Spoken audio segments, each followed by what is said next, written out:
कर्मण्येवाधिकारस्ते मा फलेषु कदाचन मा कर्मफलहेतुर्भुः मा ते संगोस्त्वकर्मणि। ये जो कर्मणि एव अधिकार है थोड़ा सा मिस इंटरप्रेटेड है, थोड़ा सा इसको ठीक करा जाएगा। भगवान ने बोला कि अर्जुन तुम्हारा अधिकार कर्म में ही है, फल में नहीं है। आप समझिएगा मतलब क्या है। फल मतलब क्या?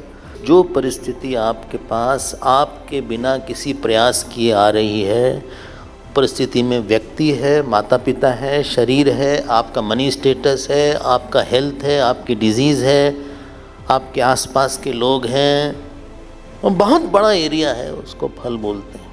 उस पे आपका अधिकार नहीं है। तो क्या करें? कुछ काम वाम ना करें फिर? नहीं, तो एक मिनट सुनो हमारे, लेट मी कंप्लीट।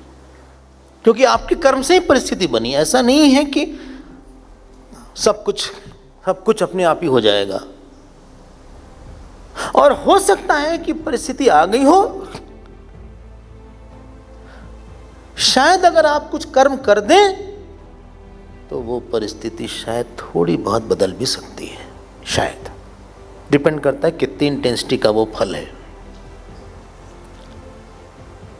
लेकिन जब हम बोलते हैं कर्म में अधिकार है, तो कर्म मतलब होता है कर्ता,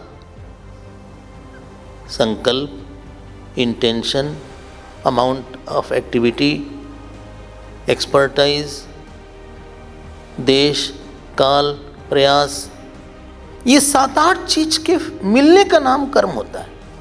you can manipulate on 8-9 factors. किसी को आप बढ़ा सकते हैं, घटा सकते हैं। लेकिन जो फल आने वाला है, जो आपने पिछले कर्म किए हैं, ऑलरेडी उसका फल बोलिए आ चुका है। चल चुका नहीं है, आ चुका है।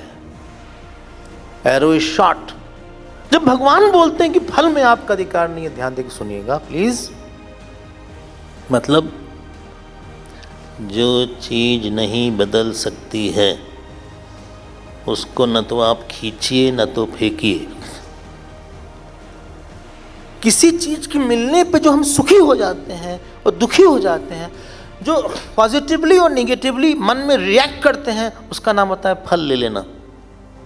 और जब भगवान बोलते हैं फल पे तुम्हारे अधिकार नहीं है, इसके मतलब be prepared for anything, be prepared for worst and accept in the present.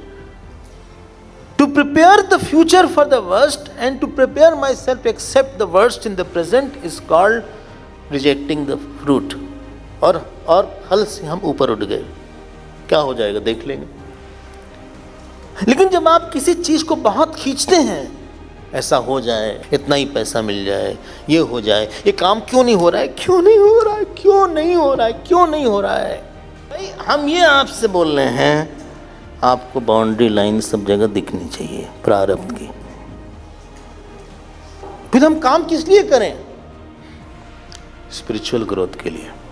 काम का 3 ही लक्ष्य है: ईश्वर की प्रसन्नता, गुरु की प्रसन्नता, अंतःकरण की शुद्धि, आसपास के सब लोग की विराट रूप से उपासना। 4 कर्म is the expression of my gratefulness. बस हम तो थैंक्स गिविंग सेरेमनी है, हमें कुछ चाहिए नहीं इसके। यही लक्ष्मण जी का कर्म, यही श्री भरत जी का कर्म है।